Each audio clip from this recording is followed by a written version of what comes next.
Leemos en Mateo 8, versículos 18 a 34, en la versión Reina Valera.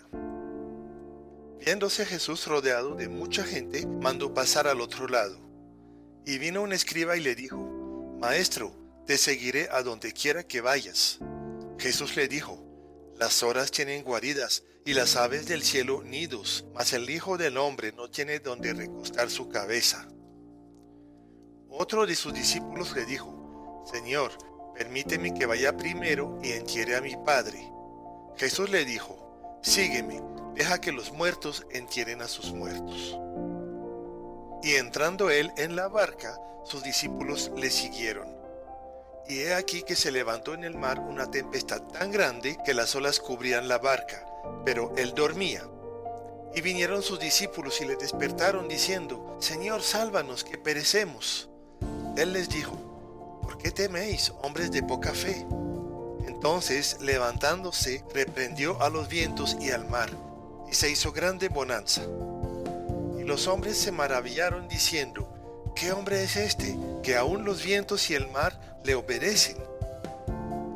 Cuando llegó a la otra orilla, a la tierra de los Gadarenos, vinieron a su encuentro dos endemoniados que salían de los sepulcros, feroces en gran manera, tanto que nadie podía pasar por aquel camino. Y clamaron diciendo: ¿Qué tienes con nosotros, Jesús, Hijo de Dios? ¿Has venido acá para atormentarnos antes de tiempo? Estaba paciendo lejos de ellos un hato de muchos cerdos, y los demonios le rogaron diciendo: Si nos echas fuera, permítenos ir a aquel hato de cerdos. Él les dijo: Id. Y ellos salieron y se fueron a aquel hato de cerdos, y he aquí, todo el hato de cerdos se precipitó en el mar por un despeñadero, y perecieron en las aguas. Y los que los apacentaban huyeron, y viniendo a la ciudad, contaron todas las cosas, y lo que había pasado con los endemoniados. Y toda la ciudad salió al encuentro de Jesús, y cuando le vieron, le rogaron que se fuera de sus contornos. Jesús se ve agobiado por la multitud, y decide pasar al otro lado del lago. Él, como humano, tiene sus limitaciones y necesita descansar. Se presentan entonces dos candidatos al discipulado. El primero quiere seguirlo, pero Jesús conoce los corazones. Él sabe que este hombre no está dispuesto a abandonar su comodidad. Nuestras buenas intenciones o nuestra emotividad no serán nunca suficiente para seguir a Cristo. En primer lugar, Él es quien llama y Él pone las condiciones. Es posible que este maestro de la ley, a su tiempo, haya llegado a ser un seguidor de Jesús, pero en aquel momento se estaba autoengañando, creyéndose capaz de darle la talla al seguirle como discípulo. Cuando Dios nos llama, Él mismo nos capacita. Muchas veces le seguimos a regañadientes, muchas veces buscamos atajos o tratamos de sacudir el yugo. Nadie puede ser discípulo de Cristo que no sea por la gracia de Él. El segundo ya es un discípulo, pero pide permiso para enterrar a su padre. Algunos piensan que él está pidiendo permiso para vivir con su padre hasta la muerte de éste.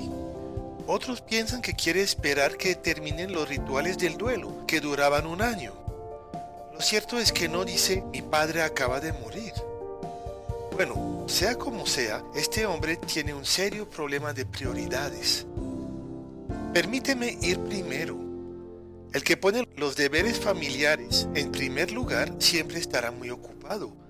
Jesús no aceptará nunca ser el segundo en la vida de sus discípulos.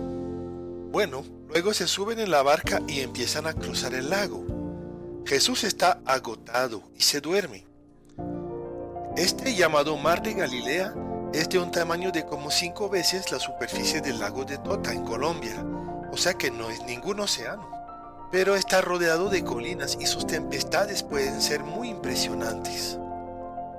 En este barco hay por lo menos 4 navegantes experimentados, pero realmente están aterrorizados por la situación. Jesús no se despierta, Él no tiene nada que temer. Es extraña la actitud de los discípulos, se entiende perfectamente el susto que tienen, pero sorprende que le piden ayuda al Señor y después se asombran cuando Él calma la tempestad. Dice que Jesús amenaza o reprende o contiende con la tempestad. Esa forma de hablar muestra que no es una tempestad normal, es una forma de oposición de parte del enemigo. Aún así, él regaña a sus discípulos por su falta de fe. Los discípulos estaban con Jesús en la barca y por esa razón nada malo les podía pasar. Aun si naufragaban y se morían, estaban en la voluntad de Dios. Pero nosotros siempre tenemos una opinión en cuanto a cómo deberían suceder las cosas.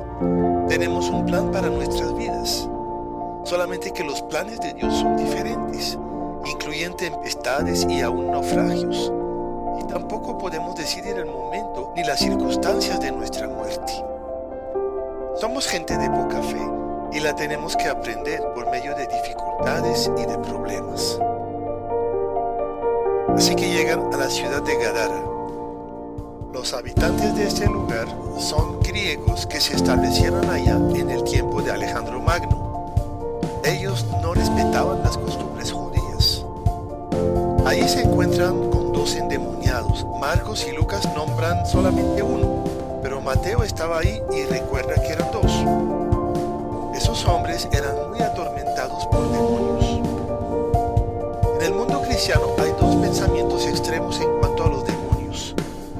Unos ven demonios por todas partes y se pasan el tiempo haciendo liberaciones sin discernimiento. Otros prefieren ignorar la existencia de los demonios y actuar como si no existieran. La Biblia nos muestra la realidad de esos espíritus impuros, pero pone el énfasis en la total autoridad de Jesús sobre ellos. Esos espíritus se sorprenden por la presencia de Jesús en la tierra en esta fecha. Ellos saben cuál es su destino final, pero no sabían de la encarnación del Señor. Se dan cuenta que van a ser echados de esos hombres y le piden permiso para más bien ocupar el cuerpo de unos cerdos. Aquí se juntan entonces tres símbolos de impureza: los sepulcros, los demonios y los cerdos. Jesús se preocupa por los dos hombres esclavizados y profanados por el enemigo. Para ellos está en este lugar. Puede sorprender la indiferencia de Jesús frente a la pérdida de tantos animales, es decir, la pérdida económica que sufren los dueños. Marcos en su evangelio habla de 2000 cerdos que representaban un costo aún más importante que lo que tendrían en este tiempo.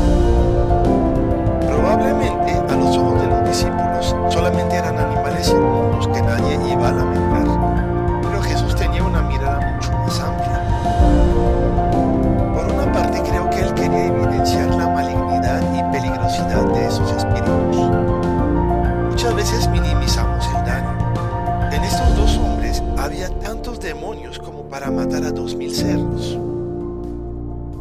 También hay que tener en cuenta que las cosas tienen un costo. Estos dos endemoniados eran un peligro público. Y también el argumento humanitario. ¿Qué vale más, 2000 cerdos o la vida de dos hombres? Pues para los gadarenos la respuesta era obvia y piden a Jesús que se vaya de la ciudad. Entonces, en esta lectura vemos el poder soberano de Jesús sobre el mundo físico y el mundo espiritual. Pero al mismo tiempo vemos la libertad que Él deja tanto a sus discípulos como a los gadarenos. Dios, siendo todopoderoso, no fuerza la libertad de los hombres. Él desea que lo sigamos voluntariamente.